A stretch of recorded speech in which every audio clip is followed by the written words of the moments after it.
Pernah tak anda rasa buntu, duduk depan skrin kosong, tak tahu nak tulis apa untuk tugasan akademik?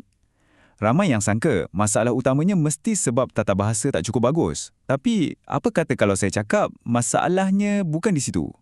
Sebenarnya, penulisan akademik yang hebat bukan tentang menyusun ayat, tapi tentang membina hujah. Jom kita bongkar sama-sama.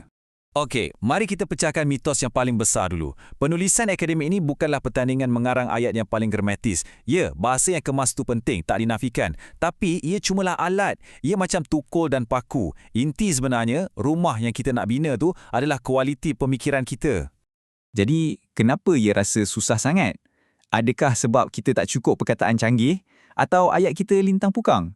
Sebenarnya, punca sebenar cabaran ni selalunya bermula jauh sebelum jari kita sampai sentuh papan kekunci lagi. Cuba kita lihat perbezaan ketara ni. Di sebelah kiri, kita ada menyusun ayat. Nampak macam kerja yang agak mekanikal kan? Macam kita susun-susun bata yang orang lain dah buat. Tapi di sebelah kanan, membina pengetahuan. Ini dah kerja seorang arkitek pemikiran. Kita bukan lagi tukang susun. Kita dah jadi pereka bentuk. Dan inilah kuncinya. Kalau tulisan kita kabur dan tak jelas, 9 daripada 10 kali, puncanya bukan pada ayat. Puncanya ada pada fikiran kita yang masih berserabut. Fikiran yang keruh mustahil dapat menghasilkan tulisan yang jernih. Tak guna bekas yang cantik kalau air di dalamnya kotor. Jadi, jernihkan idea dulu, penulisan yang baik pasti akan menyusul. Baiklah, persoalannya sekarang, macam mana kita nak jernihkan pemikiran ni? Macam mana nak jadi arkitek? Nasib baik, ada formulanya. Terdapat 3 tunjang utama. 3 tiang seri yang kalau kita faham dan kuasai, ia akan mengubah sepenuhnya cara kita mendekati penulisan. Inilah dia 3 tunjang sakti itu. Hujah, bukti dan etika. Mudah nak ingat kan? Hujah, bukti, etika. Anggaplah ia macam 3 kaki pada sebuah tripod. Kalau salah satu kakinya goyah atau pendek, keseluruhan struktur yang kita bina akan tumbang. Mari kita mulakan dengan tunjang yang pertama dan yang paling penting, hujah. Hujah ni boleh dikatakan sebagai tulang belakang kepada keseluruhan penulisan anda. Tanpa hujah yang kukuh, tulisan anda hanyalah sekadar longgokkan fakta yang tak bertujuan, tak ada jiwa. Jadi, apa itu hujah? Ini bukan pasal bergaduh atau berdebat kosong. Dalam konteks akademik, hujah adalah satu perjalanan logik. Bayangkan anda ni seorang pemandu pelancong. Anda mulakan dengan satu premis, iaitu destinasi yang nak dituju. Kemudian, anda pimpin pembaca anda langkah demi langkah. Tunjukkan bukti di kiri dan kanan, sampailah mereka tiba di kesimpulan yang sama dengan anda, dengan penuh yakin. Aliran perjalanannya lebih kurang macam ni. Mula dengan premis. Ini adalah dakwaan utama anda. Kemudian, sokong dakwaan itu dengan analisis bukti. Di sinilah anda tunjukkan kenapa dakwaan anda betul. Dan akhir sekali, rumuskan dalam satu kesimpulan yang padu. Yang paling penting, aliran dari satu langkah ke langkah seterusnya tu mestilah lancar, tak melompat-lompat. Okey, hujah kita dah ada rangka yang mantap. Tapi rangka sahaja tak cukup. Ia perlukan isi, perlukan daging untuk jadi benar-benar kukuh.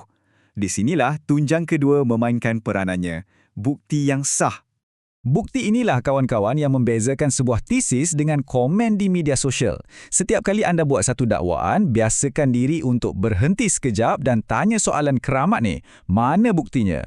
Soalan inilah yang akan mengubah ayat anda daripada saya rasa kepada kajian telah membuktikan bahawa. Nampak tak bezanya? Dan inilah perbezaan utamanya. Pendapat pribadi datang daripada perasaan. Mungkin ia benar untuk anda, tapi ia tak boleh diuji. Manakala tuntutan berasaskan bukti pula adalah sesuatu yang boleh dipertahankan. Anda boleh tunjukkan data, anda boleh rujuk sumber dan orang lain boleh semak semula kerja anda. Inilah anjakan minda paling penting dalam penulisan akademik. Baik, kita dah ada hujah yang tersusun dan bukti yang menyokong. Dah hampir lengkap, tapi ada satu lagi bahan pengikat yang memastikan semuanya teguh dan boleh dipercayai. Ia adalah tunjang ketiga, etika ataupun integriti intelektual. Fahami petikan ini betul-betul. Bayangkan ilmu pengetahuan ni macam sebuah bangunan pencakar langit yang dibina oleh jutaan orang. Setiap penyelidik menyumbang satu bata. Etika inilah yang memastikan kita tak curi bata orang lain dan mengaku itu bata kita. Ia adalah soal kejujuran yang membina kepercayaan yang membolehkan bangunan ilmu ini terus naik lebih tinggi. Jadi macam mana nak amalkannya? Mudah saja. Kalau guna idea orang, berilah penghargaan. Kalau ada data yang tak menyebelai kita, jangan sorok. Jujur. Pastikan semua rujukan tepat. Dan yang paling penting, jangan takut untuk mengaku kalau kajian kita ada kelemahan. Itu bukan tanda kita lemah. Sebaliknya, ia menunjukkan kematangan dan kekuatan intelektual. Apabila kita dah kuasai ketiga-tiga tunjang ni, hujah, bukti dan etika, sesuatu yang menarik akan berlaku. Kita akan mula melihat penulisan kita bukan lagi sebagai satu tugasan yang terasing. Sebaliknya, ia adalah sumbangan kita kepada satu perbualan yang jauh lebih besar dan sedang berlangsung. Apa itu perbualan ilmiah? Bayangkan ia macam satu forum dalam talian yang paling hebat yang dah berjalan beratus-ratus tahun lamanya. Setiap buku dan jurnal yang diterbitkan tu ibarat satu posting baru. Jadi, bila anda menulis, anda bukan menjerit dalam kekosongan. Anda sebenarnya sedang membalas tulisan orang lain dan pada masa yang sama, menjemput orang untuk membalas tulisan anda pula. Dan ada macam-macam cara untuk menyertai perbualan ni. Anda boleh menjawab untuk jelaskan kekeliruan. Anda boleh menyokong satu hujah yang sedia ada dengan bukti baru. Anda boleh juga menolak satu dakwaan yang anda rasa lemah. Ataupun anda boleh mengembangkan lagi idea yang sedia ada. Mana-mana peranan pun, asalkan berasaskan hujah dan bukti, sumbangan anda adalah sangat bernilai. Jadi, inilah kesimpulan besarnya. Gabungkan hujah yang jitu, bukti yang sahih dan etika yang tinggi, dan anda akan melakukan satu anjakan paradigma. Anda berubah daripada seorang pelapor maklumat kepada seorang pembina pengetahuan.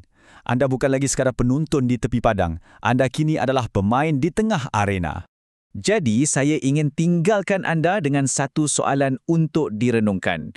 Dalam lautan perbualan ilmu yang luas ini, dalam bidang yang anda sangat minati, tentang isu yang buat anda tak boleh tidur malam, apakah hujah yang sedang menanti untuk anda bina?